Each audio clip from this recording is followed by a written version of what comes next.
Hey friends, my name is Gabby Rosalie, and this is the Crucial Conversations podcast, a platform dedicated to self-fulfillment and breaking the cycle of wasted potential. Using the tools of perspective, knowledge, wisdom, and awareness, I, with the help of qualified expert guests, share free insight and proven strategies that lead to all forms of success. If you are ready to start investing in yourself and living the life of your dreams, because I promise it is possible for all of us, you came to the right place. Together, we will help each other level up and have the crucial conversations necessary to do so.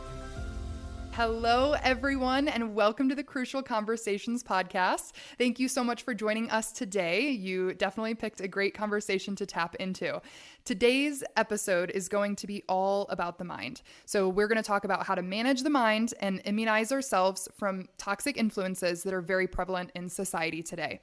And to help me break down this multifaceted subject, I welcome Dr. Talib to the Crucial Conversations podcast. Dr. Talib has been a licensed clinical psychologist since 1991, and he's worked in several countries around the world and prides himself in living in a very, very healthy lifestyle. His area of knowledge includes anxiety, depression, sexual disorder, OCD, and a bunch of other various thought disorders. So Dr. Talib, he has actually published 11 books, many translated to different languages. And one of his books is a textbook at Wayne State University for my Michigan locals, very accredited university, and he does in fact have a textbook published by himself there.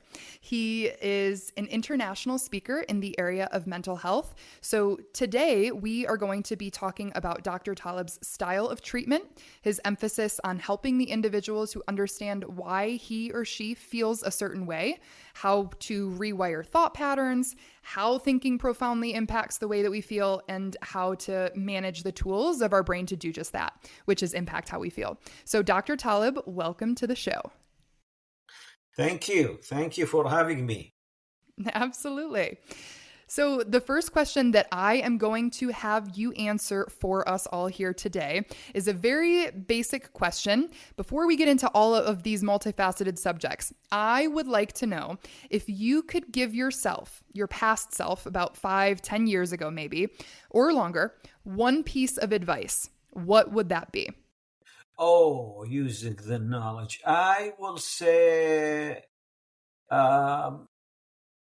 expose yourself to the sun more, because a lot of scientific research indicated clearly our mental health and our physical health rely heavily and benefit greatly when we wake up in the morning and we go out at, let's say, at 7 o'clock when the sun shines, and we gaze at the sun for about 10 to 15 minutes.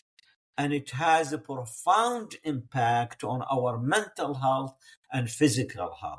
Unfortunately, I was not doing that. And as a matter of fact, I did it this morning. I stayed in the sun about half an hour, which is really great. Already, I felt very delighted inside of me. I feel there is a sense of happiness inside of me, because the sun, it has something incredible magic for us. And this is why we see a lot of people when they are not facing the sun or they are cooped into their houses, they are really loaded with a lot of mental problem and depression. Yeah. Absolutely. Well, in Michigan, it's winter right now, and I'm actually in Costa Rica, so I'm not currently in Michigan, but I know that we've had a couple of nice days lately. I was talking to a friend earlier today who said it was around 60 degrees there in Michigan today. So starting to get some nice days here in February back home. But even just being outside for a day or two, I know completely transforms the way that I feel. If I'm cooped up and I don't see the sun, I am a lot more lethargic. I am a lot less energized. And so when I get in the sun, I know that right away, I'm going to feel a little bit of a boost of revitalization. So totally agree with you there. And here in Costa Rica, the sun shines every day, and it definitely has a profound effect on the way that I feel. So when we first started talking, you gave a description of your style of treatment that makes the individual understand why he or she feels that way, because what you think can profoundly influence how you feel. So What does that mean to you when you allow the individual to understand why he or she feels that way? Can you break down what you mean by that? Okay. First of all, that when people come to a treatment or to therapy, the first step that a therapist or a psychologist or a psychiatrist need to do is to develop insight into the difficulty that the people are facing. So when they need really to understand why they behave the way they behave, because there is a wisdom is saying understanding the problem is half of the solution. So when people comes, I really take them through the journey of self-discovery. Let them discover by themselves how in the world the stream of thought can affect them. And as we know, and I really educate my patients, 70% of the thought comes to our mind every single day is not the truth, is manufactured by the mind. Absolutely. Moreover, I wrote a book called A Sly Mind, and it's translated to different language. And I am talking about the mind. Our mind is our number one enemy. It's Absolutely. Not our friend. And the mind is go and swim in the sea of thought and it bring all kind of scenario to us and actually doesn't or don't correspond with the reality. And a lot of an intrusive thought. A lot of people have an intrusive thought. How in the world this intrusive thought comes to us? And it's really a mystery how the mind generates the thought. And my work with the patient is to educate them how to protect themselves and guard themselves from the enemy inside of them. The mind is not our friend. The mind, the job of the mind is safety, because we live millions of years in the savannah, in the jungle, and we expose as a human being to a lot of hardship and difficulty, starvation, cold, fire, people suffer because the life convenience was not available to them. And we inherit that. And I may go farther than that if we really touch into the religion, because Adam, our father, God gave him a choice. And he said, either you stay in heaven, or if you go down to the earth, you will suffer. And he selected the misery and the suffering. And this is why we inherit that. And a lot of people are miserable. So this is my case. Absolutely. And so when you say help to allow others to guard themselves from the enemy that lives within, which is the mind, because as you stated, a lot of the thoughts that we have, they're not true. We manifest these things in forms of negativity and stress and anxiety and all of these emotions and ideas and thoughts that don't actually resonate with reality, as you stated. What are some things that you advise your patients or your clients to do in terms of guarding themselves from these negative thoughts? Okay, here's what I say to them. I say, consider the mind is like a garden. And the garden, it has a lot of weeds and it has a lot of flowers and a lot of trees which carry fruits, but a lot of weeds as well. And we really need to pay attention to the weeds that grow in our garden. And what do? I ask them to journal things. When you have any thought, write it down, look at it, and see, is this thought correspond with your reality or it doesn't correspond? If it doesn't correspond, and oftentimes, of course, you know, Gabby, it doesn't correspond with the reality. Okay. Most of the time, our thought is negative, not positive. As I explained to you, it's what Carl Jung called archetype. Carl Jung called it archetype. Archetype, which means inherited the negative thought from thousands of years, and it's almost in our genes. And when I ask the patient to write it down and examine it, don't try to run with it. And there are two things I ask them to do. Number one, do not fight the thought, because if you fight the thought becomes strong. Two, don't give a meaning to the thought. Once you give a meaning to the thought, that will bother you because it doesn't mean. For example, a negative thought, how you would take step 1 and 2 from the actionable items that you just gave and apply them to a negative thought. For example, maybe it's a self-image thought, or maybe it's a self-worth, like I am not good enough to give a speech in this area, something like that. Conspire on you, and I'm going to give you a concrete example from my clinic. Perfect. A gentleman here in Detroit, he's an engineer, and he is working in a company in downtown Detroit, and he felt, well, I need to apply to be an engineer in Ford Motor Company. The company that I'm working in, it is really nothing. It doesn't have really high standard. So he applied to work in Ford Motor Company, and they accept his application, and they set up an interview for him. And the day of interview, long behold, he lost the road. 14 years he drives downtown, and he knows where the location of the headquarters of Ford Motor Company.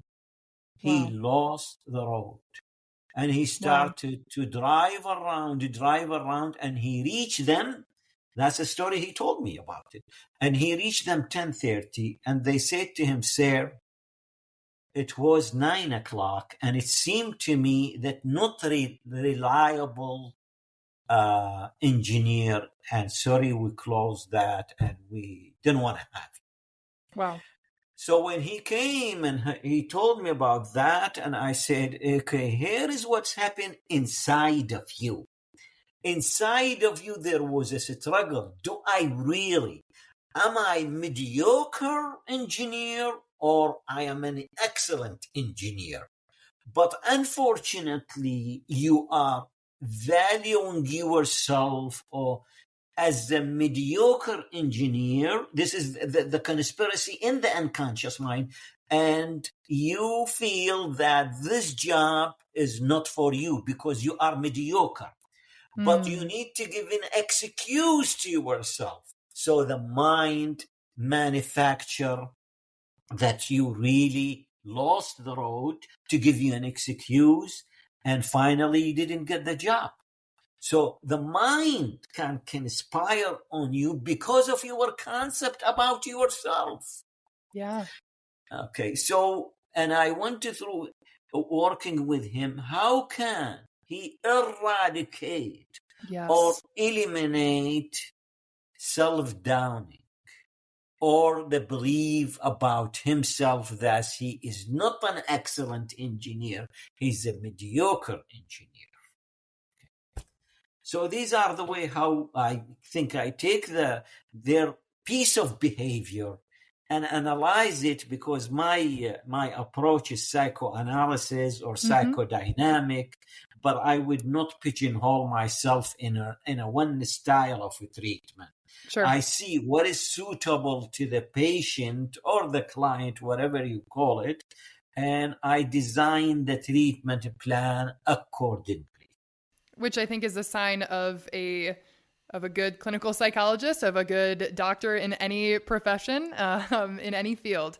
I think that treating the patient and not treating the treating the symptom or treating the disease, you're treating the patient and their entirety of who they are as a person, their mind, their thoughts, their circumstances, everything like that. So for this man, this engineer, when you started working with him to reconstruct his self-image in a more beneficial manner to his job or his feelings of his, level of satisfactoriness in relationships or whatever, what were some of the things that you helped equip him with to rearm himself with a positive self-image? Did you continue to have him journal and challenge those negative thoughts and then replace them with positive affirmations? Like, what was the next step? Okay, the next step, I said, why in the world that you feel that you are not a competent engineer?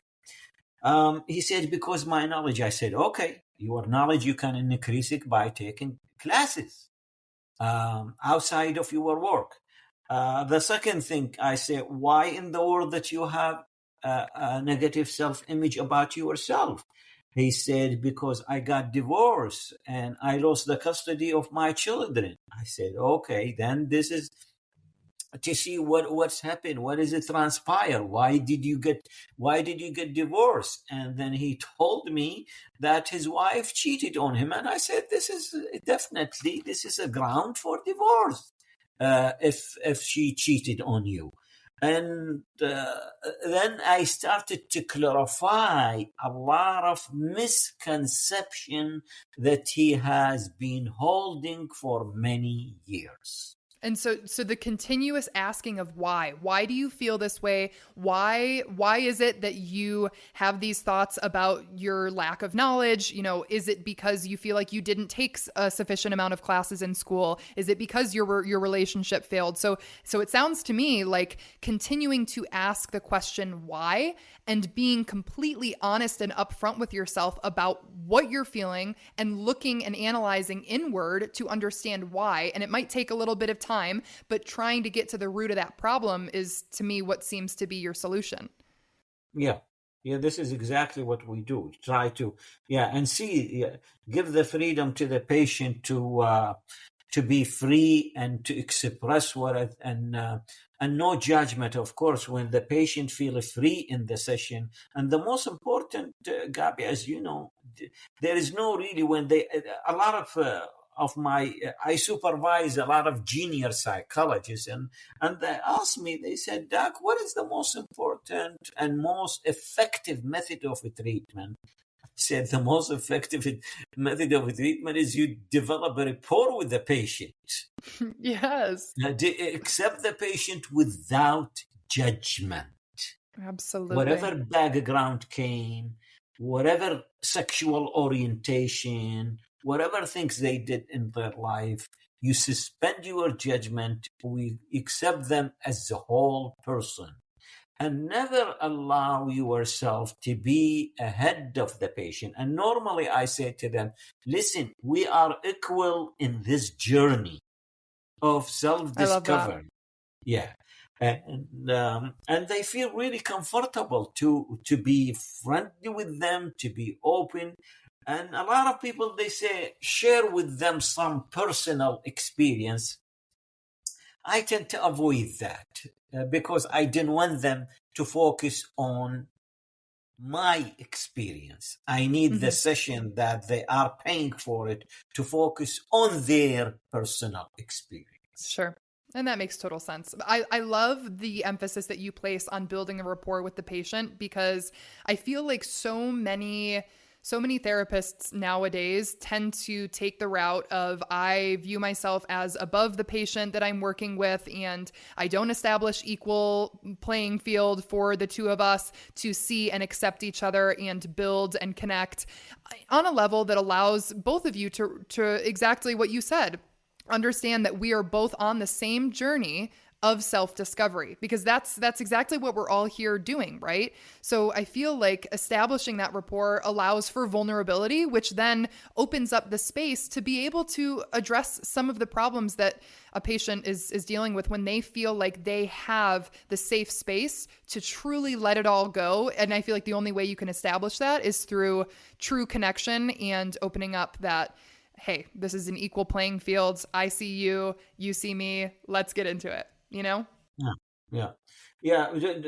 Try really not to put yourself ahead of the patient, and they feel it. Patients are very smart, and they feel the way how you treat them, and the way how you understand them, and the way how you suspend the judgment on them, and you make it. And when they say, I'm really hesitating to come for a treatment, and I say, listen, merely you are coming here for a treatment, it shows that you are a very courageous person.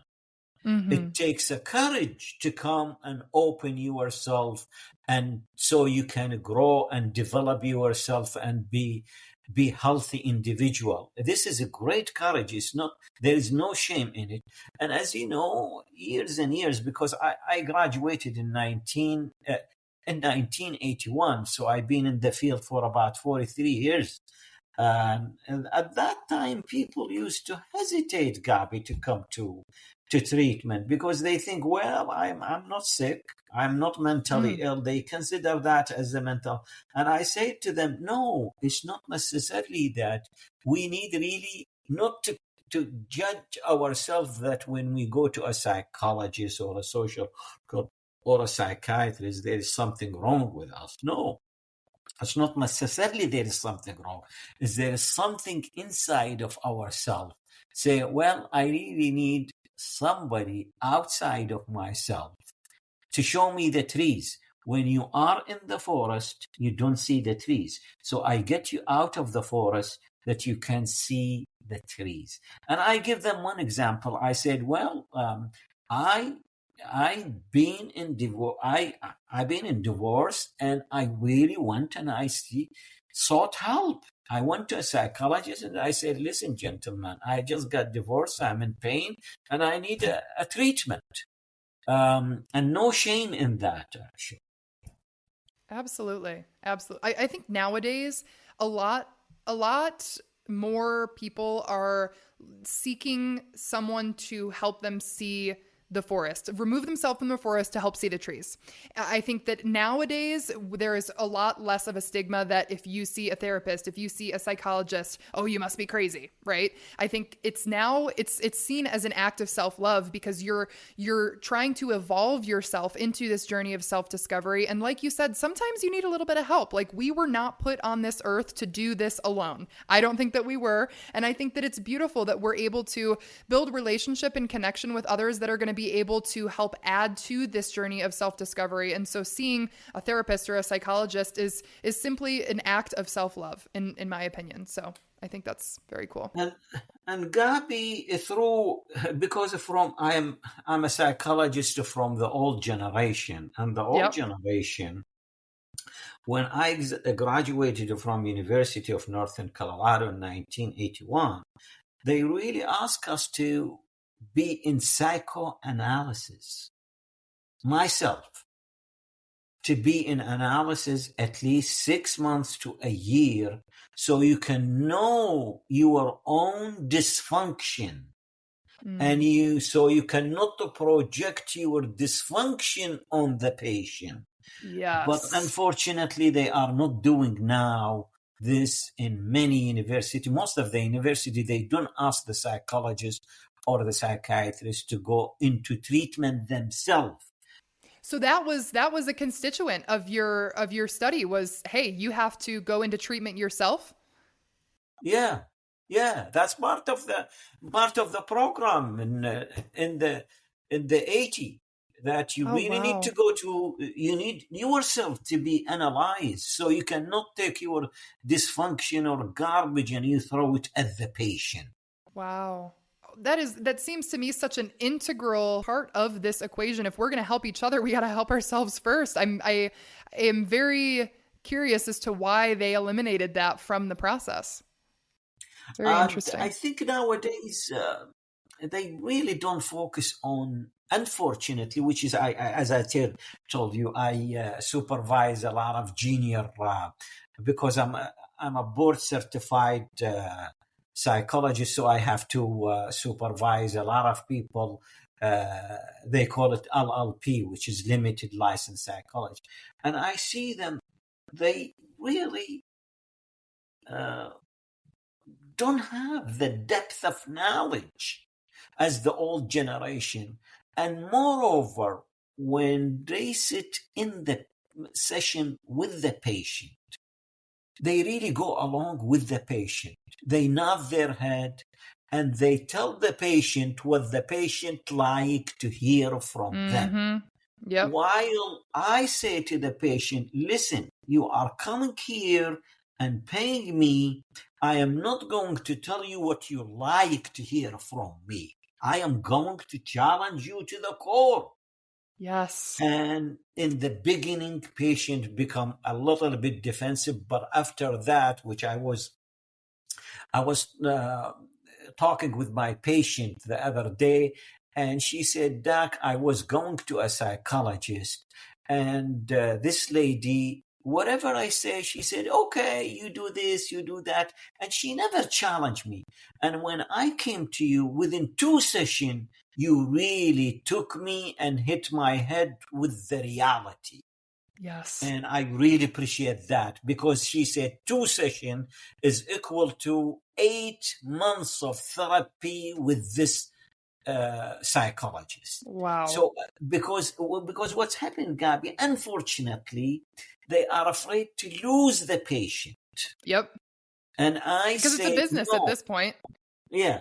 So, and I said, okay, if I lose you, but I am committed to be a genuine and honest psychologist, and to say it to you as I see it. Because Dr. you are Talib, coming to me, I have to guide you and I have to challenge you. We need you preaching to some more psychologists out here, man. And you know what, Gabby, here is something for you, honestly. Tell it to me real. I was working in a clinic, and I see patient for about 5-6 sessions. I teach them how to develop insight, and I arm them with tools to deal with them. And about 5-6 sessions, and I feel there is no need for further treatment. And the head of the clinic came to me and said, Doc, you are not doing a good job. I said, why, doctor? He's a doctor. He's a psychologist. I said, why? He said, because you discharge your patient within 5-6 sessions. I said, Doc, but they don't need it. I armed them with the skills, and I said, well, if you need me, you can call. He said, how do we going to make business? I need from you at least a 12 to 14 session with every patient, because the rest of the clinicians are doing that. And this is not good business practice. And I said, Doc, I really appreciate your honesty, and here is my resignation. I would not do it. Yeah. Wow. Good for honestly, you. I left. Yeah. Yeah. I mean, I really, really admire the fact that you stayed so true to yourself and your why you got into this profession. It was to help people and to equip them with the tools. You didn't want to be someone that they depended on for the rest of their lives and just make this, here's my cash money model. Here's how I make business. Here's how I keep the business for 12, 14 sessions. I think that is very admirable. And it's hard to find nowadays, especially when you mix business with health, whether it's physical health or mental health. It's very difficult to find honest professionals in any field when again, like your old boss was trying to run a business, so I think that's very admirable. And I think that I'm very happy we have you on the podcast today so that we can hear some of your wisdom, hear some of your knowledge, because you are so raw and you are so upfront, you are so honest, and you do challenge thought. You're not somebody who's going to sugarcoat things, it seems to me. You're not someone who's going to beat around the bush. You're going to tell people how it is based on the rapport that you build with your clients, because again, that's the foundation. And then you're going to get real. And I think that more people need to hear the real nowadays. We don't need to hear the sugar-coated version of our self-love journey. We need to hear, here's what's happening, and here's how we're going to get you out of the forest to see the trees. So I think that's very cool. Now, you talked a little bit about tools that you help to equip people with to, again, immunize themselves to toxic things going on in society, rewire negative thought patterns. So what are the tools in our brain that impact how we feel, and how can we manage them to improve our mental health, our self-esteem, our relationships, our experiences, etc.? Okay. This question, Gabby, is very profound. It is. And I think we need to go way farther to the elementary school. Let's do it. I think we went to elementary school, high school, college, and we study all geography, chemistry, mathematics, and all these things. But we did not study or teach people the most important things in their personal life, which how to deal with their mind. Isn't it incredible? How to relate to their thought. Yep. And we have 3 religions, Judaism, Christianity, and Islam. They did not pay attention to this, except there is one religion, Buddhism, is really paid a lot of attention how to manage our thought. So this is really beyond the psychologist, beyond the psychiatrist. We really need to teach people how to really manage their thought, because inevitably all of us, we have an intrusive thought.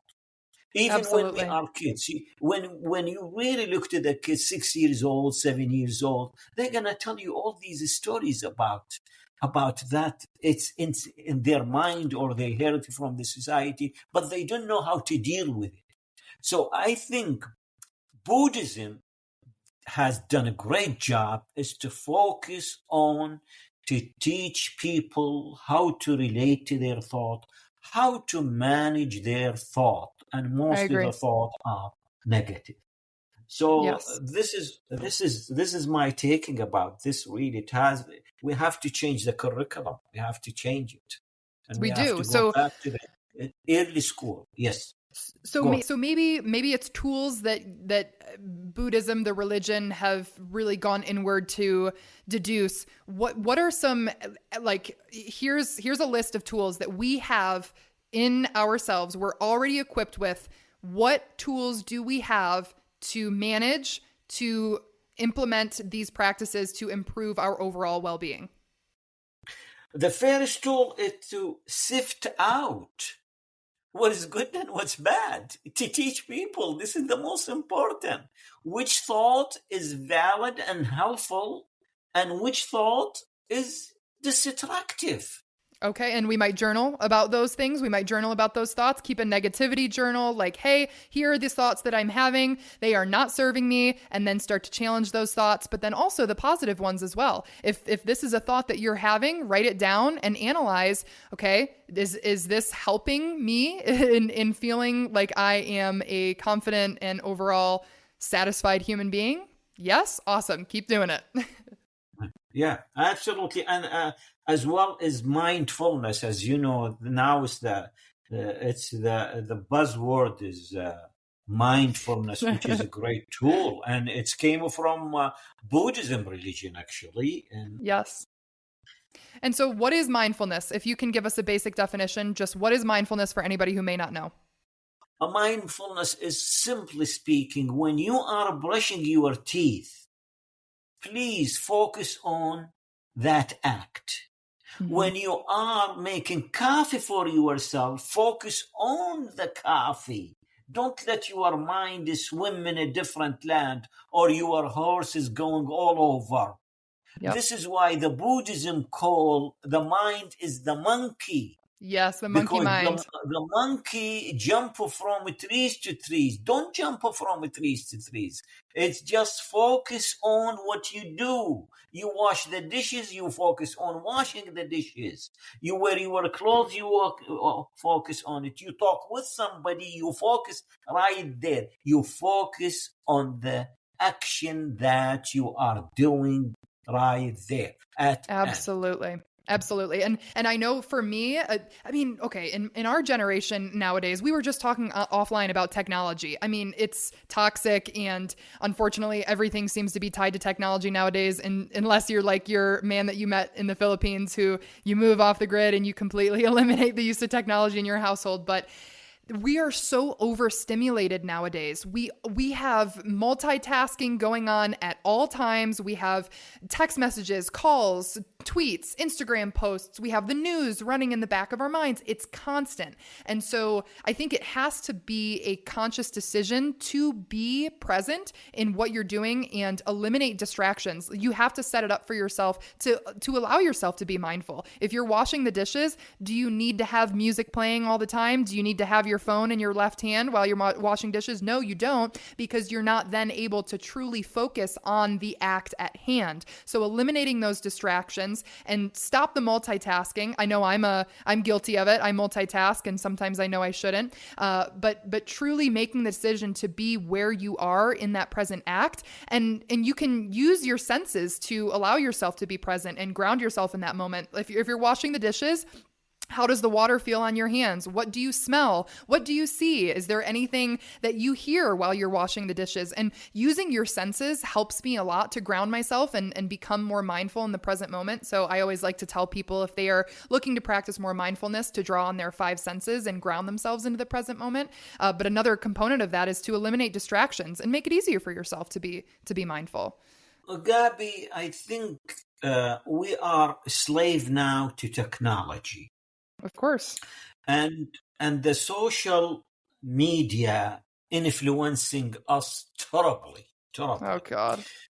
And the new generation, for example, Gabby, we are living in America, is the richest country in the world. But if you look to the statistic, you find cancer rate is higher, heart attack is higher. Within a few years, depression is going to be number 1 killer. People are depressed. So all this technology and all this convenience in life is not salvaging us. We are becoming more depressed, more anxious, and more distant from each other. That is, the technology put an incredible gap between us. Yeah. People send message, and I say to people, please, I don't want to read your message, and I don't send me a message. If you want me, call me, and I will answer you right away. Yep. People shy away from call now. Yeah. The new generation having high rate of suicide. Yeah. Moreover, there was a study done in Harvard. People from the age of 29 to 39, there is a great number of them. They don't get married. They are not intending to get married. They don't have any sexual relationship. This is a disaster. It is a disaster. It's really, we are losing people right and left, becoming more anxious and depressed because we are distant from each other. Yeah. Yeah, it's the distance. And I think that we have to embrace the connection in order to get back to this ideal way of living in community with one another. And And, you know, it might take some courage for the new generation to pick up the phone and call instead of send a text, but it not only is it so much better for communication in understanding intentions and, you know, tone of voice can be severely misunderstood when you're sending a text versus talking over the phone, but it also creates so much more of a camaraderie between two people when they can hear the energy in the voice, and they can really resonate with the emotions of another person when they're having a conversation. So even that alone. But I know for me, something that I am very, very passionate about is inspiring new ways of thought to open people's minds to things like we're talking about today. Like, hey, here are the tools that you have in your brain, and here is the reason why they're so useful. And then looking at the bigger picture of when we start to step into the best version of ourselves, then we are able to connect with other people on a much deeper level, because taking it the first step and looking inward is the first, you know, portion of the equation. But then in order to have this collective effect, I believe that we have to take it the next step with the meaning behind all of these actions and all of this self-discovery to live in connection and raise the vibration of the collective. It's not just about ourselves. We're not meant to live in isolation. We're not meant to not have friendships and relationships and love one another and build these connections. We have to do this in the idea of raising the collective together in community and connection, in my opinion. Okay, here is the study for you. The study done in Oxford University, I think maybe about a year ago or a couple of years ago. Let's hear it. They brought two groups of people. One group of people, they go to the gym 3-4 times a week, and they eat organic food, and they live basically very healthy life, but they don't have friends. They don't have social connection. And the other group of people, they eat junk food, they don't exercise, and the study lasted, I think, 3 to 4 years, and they found out the people that they really eat junk food and they don't exercise, they live longer and they are subject to less illness. Wow. So here is the social connection is very essential.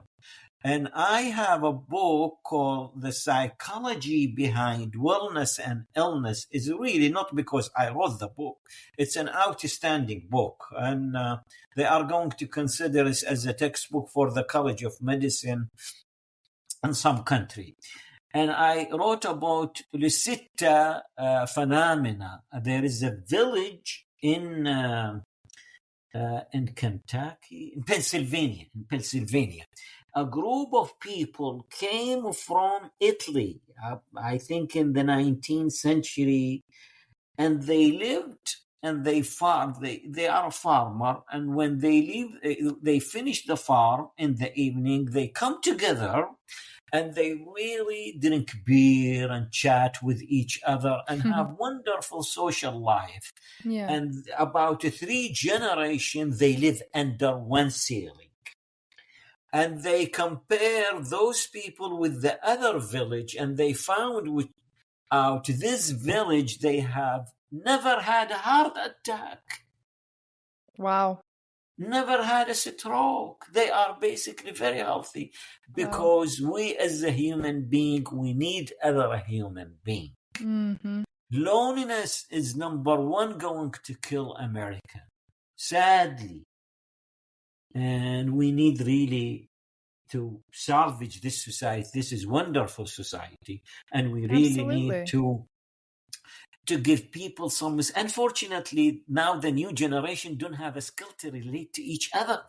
Right. Because they are into their phone 24 hours a day. So how do they develop skills? How do they talk? They don't know how to talk. They know how to write message. I know.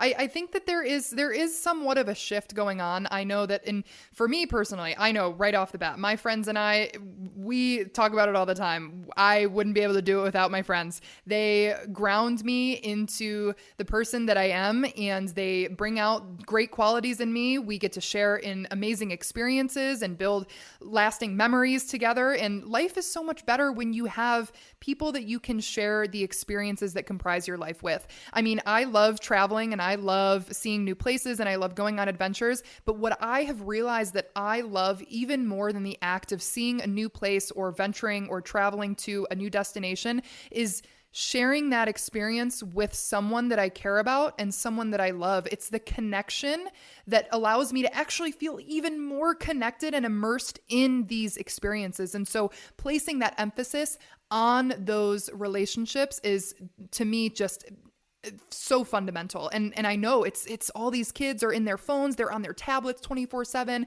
And I think that people are slowly starting to wake up. And my generation, I know, like, we are very committed to, all right, we would like to live off grid. That's the new ideal. It's not live on Wall Street and be the most wealthy person in New York. It is to allow yourself the opportunity to live in community and connect with nature and other human beings and live sustainably, farm your food, organic living. That is like the new wave nowadays, and eliminate the technology and the disconnect that it so severely plagues our society with. So I do believe there is a shift going on. I do believe that. I was talking with my patient, and he is about 80 years old. He's from Italian descent, and he said there is a proverb in Italy. They said, your wealth can be measured how many friends that you have. Yep, I've heard that as well. How many friends that you have. This is the wealth, not the wealth that accumulating a lot of money in my banking account. It's the friend. And you talk about traveling. Gabby, I have seen over 100 countries around the world. And wow. I lived in 7 countries, and I work in 7. And I wrote a book about my experience when I meet people. I go all over the world and meet people, and it's really such a fascinating thing. I wrote a book called Inward Journey about my travel and the people I met, and amazing when you sit with people and they tell you this story. I was in Hong Kong. Here is a story which is really fascinating. I was in Hong Kong, and I was in a coffee shop, and there is a lady next to me, and I said, hi, how are you? Do you want to join me? And or I join you? She said, yeah, come and join me. And I joined her. I said, how are you?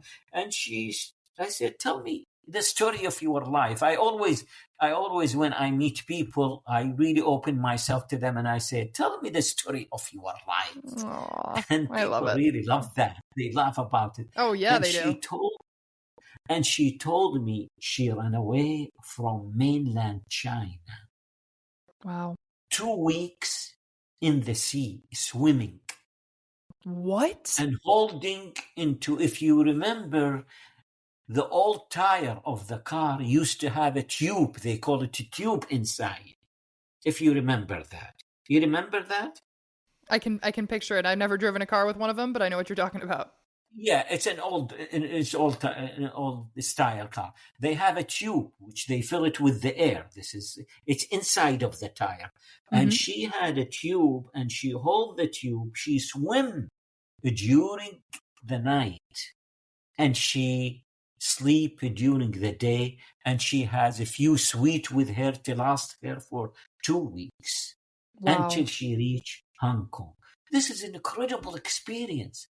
You see, the people are incredibly how they challenge themselves to do these things. And I share these experiences with my patient, and I say, look, Lisa, and you learn from these people, and it's can channel whatever, when you travel and whatever you see, it's all to be very helpful to bring all these experience to the session with the patient and to share with them so they can develop a lot of insight, and they can look at themselves. Well, yeah, I mean, we've got lots to learn, and the cool thing about connecting with people, whether they're friends or strangers, is that everybody has a different walk of life, and you can learn something from everyone.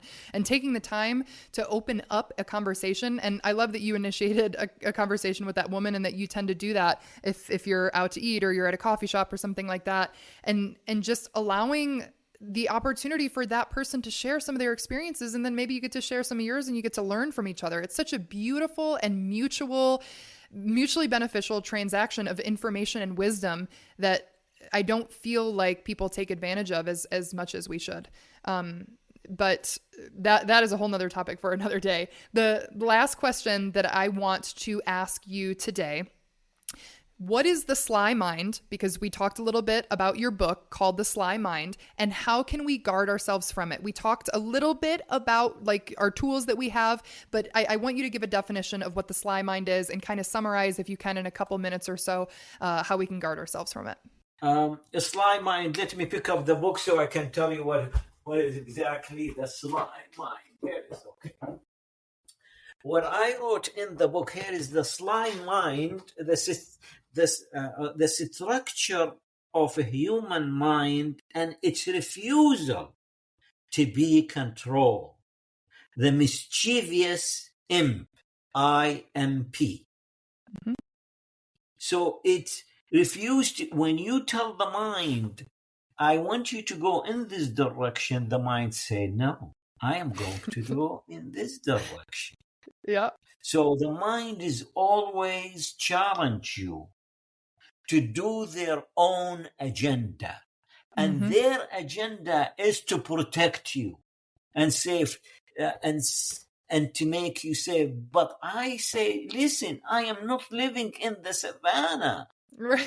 I am not living in the jungle to protect me. But our mind never developed. It is still, we have the mind of the savannah, Gabby. Yeah. Okay. So this is why I say it's a sly, it's deceptive, it's not under our control. And it takes tremendous energy, really, to look at the mind and to keep it under your control. Once we, as a human being, have control over our mind, then we are happy. And the term happiness is really overused, but a lot of people are not happy because the mind is control them. And I say to the patient, do not let your mind control you.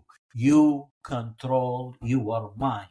If you let your mind control you, it will take you to unwanted land and will make you miserable.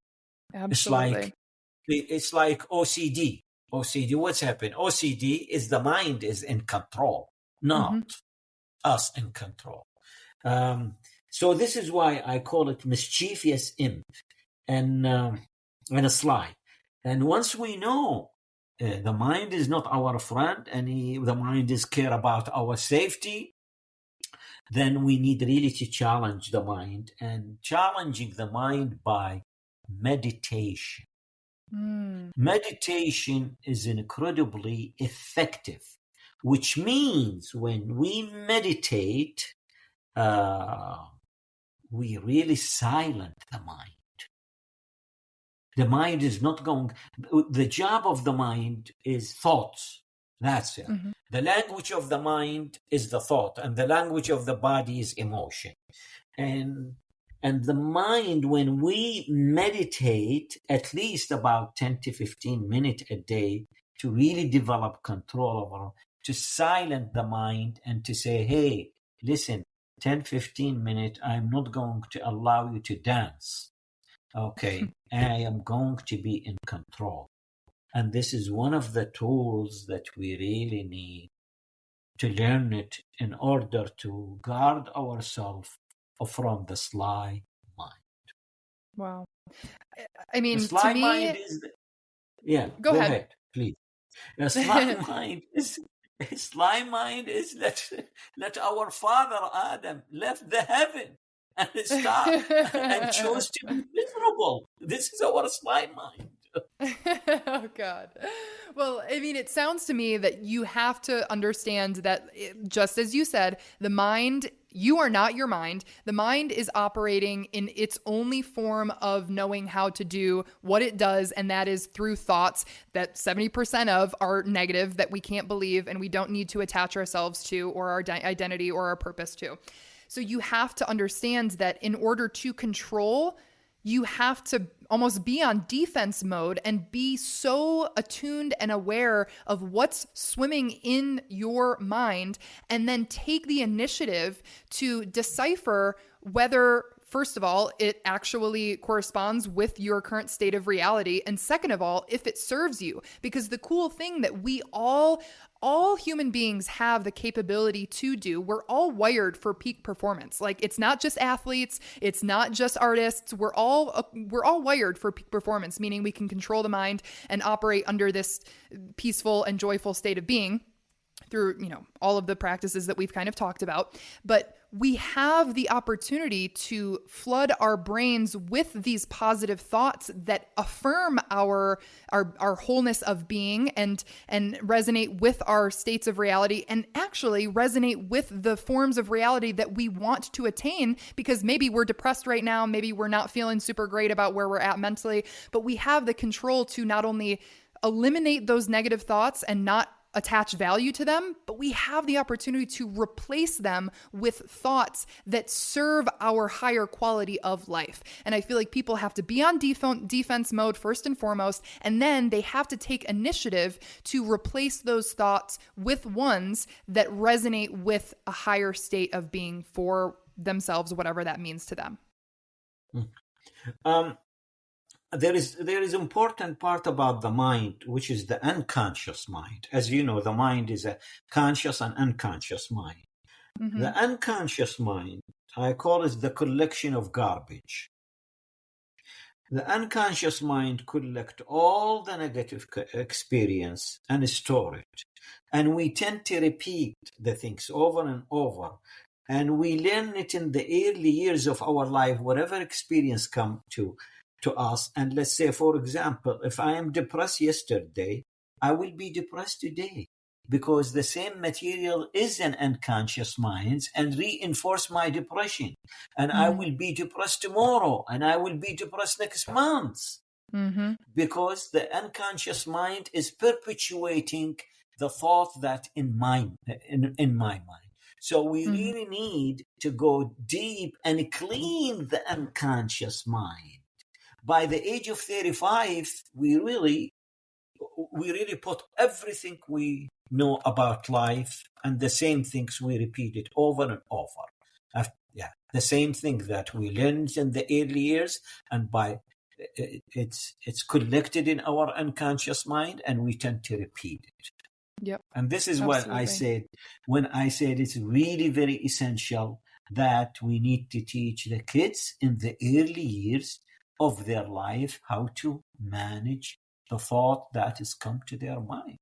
And if you really work with children, you can see clearly the children sometimes when they feel lonely, they create a friend in fantasy. Aww. Yeah. And they talk with the friend, and they give the friend a name because they really need to entertain themselves. Yeah. And sometime really, even when we grow old, we tend to have this fantasy. And I tell you about a story happened in, I think it was in Malaysia, Kuala Lumpur, Malaysia. I think in early 80s, I was in Kuala Lumpur, Malaysia, in a restaurant, and by myself. I travel all over the world by myself. And I was in the restaurant, and I saw a gentleman, an older man, sitting next to me at the table by himself. And he asked the waitress to order 3 meals. And really? She came and she brought 3 meals. And he is talking, and I am hearing him. Okay, do you need more sugar? Oh, more salt? Oh, Wow. here's the salt. Okay. Do you need? Oh. Okay. And do you need? Okay. And I asked the waitress later on. I said, "What is this?" She said, "He has two friends. He's a British guy. Came when they colonized Malaysia. He has two friends, elderly people, and they died and left him alone. And he refused their death, and he ordered food to them, and he talked to them." Oh my goodness. Yeah. So see how much we can go through the things that is so painful and create fantasy that we so we can really help our psychology. Yeah. And you cannot tell him these people I died and they are gone, because you will tear him down. Exactly. What good would that do? Yeah, well, that exactly. So he's an older man over 80, and she said he ordered the food, and after that we take the food. Yeah, okay. She said I asked him, did they eat? Oh yeah, they enjoy the food. Thank you very much. Oh, that I mean, it's sad in a way, but it's also beautiful, because that is the power of the mind, is that we can construct these things if we maintain intentionality, almost to the point of creating a new reality outside of the current one that we're living in, right? Exactly. Yeah. Wow. Well, I have thoroughly enjoyed our episode today, and I really appreciate the way that you show up so authentically, and you show up real. And I knew that you were going to from the second that we connected, and I knew that we had a couple of technical difficulties getting started, but you know what? We figured it out, and I am so glad that we did, because we covered some really profound topics today, and I think that everyone has a lot to learn from some of the wisdom that you shared today. So very excited for everyone to be able to listen to this episode, and thankful that I got to share in this conversation with you, because I do feel like I learned a lot as well. So before we end our session today, where can listeners find your books if they are interested in reading some of your studies and your research and your published work? Where can they find those books? And if you would like, I know we don't love technology, but you can send me links, and I can link those in the episode description. If you would like me to forward users or listeners to those sites, please let me know. But where can users find your books? Okay. Gabby, the books all are sold in Amazon. Okay. There are 11 books sold in Amazon. And there are a lot of TEDx. Are you familiar with TEDx? Yep. Okay. And there is a presentation for me in TEDx, and there are a lot of some video about me, and when you put Dr. Talib Kafaji, and if you put Dr. Talib Kafaji, Kafaji Talib books, and it will come in Amazon, and you will see the review about them. And if you search as well YouTube or interview, just put interview with Dr. Talib Kafaji. For example, I had an interview about the art of happiness. Okay. And there are a lot of them, the journey of about 42 years of experience in the field. So there are a lot of things out there, and some of them even I forgot about them years and years ago. So yeah, very cool. You can put Dr. Talib Kafaji books, you find it, or Dr. Talib Kafaji TEDx or interview. You're gonna find some pieces here and there. So that's awesome. That's what. And if a person that they want to talk to me personally, you give them my phone number. You have my phone number. But yes, I do. If they are serious enough and they want to chat with me, you may give them my phone number. So that sounds fantastic. But I appreciate I'm very happy so really much to talk to you, and it's great to me. I learn from you, and it's really very helpful to me to stimulate my thinking. And I really appreciate that you approach me. I appreciate you very much. I'm so glad. Good. I'm so glad. And thank you so much, Dr. Talib. And I will go ahead and link all of that information that you just gave about your books and where to find you in the episode description so that listeners can go ahead and visit that in the episode below. So thank you so much. Thank you, Gabby. God be with you. Hey, y'all. Before you head out, I just want to say thank you. Thank you for listening to this episode, and most importantly, thank you for making the conscious decision to invest in yourself and expand your mind. By doing so, you are helping to elevate us all to live better lives. By showing up and emulating the things that you learned in today's crucial conversation, you are inspiring those around you. If you want to continue this domino effect, share this episode with someone that you want to help to unlock their maximum potential. And connect with me on Instagram at crucial.conversations to share your valuable feedback and offer recommendations for what you'd like to hear in future episodes. I love you all. Keep shining your unique lights, and I will see you next time on the Crucial Conversations podcast.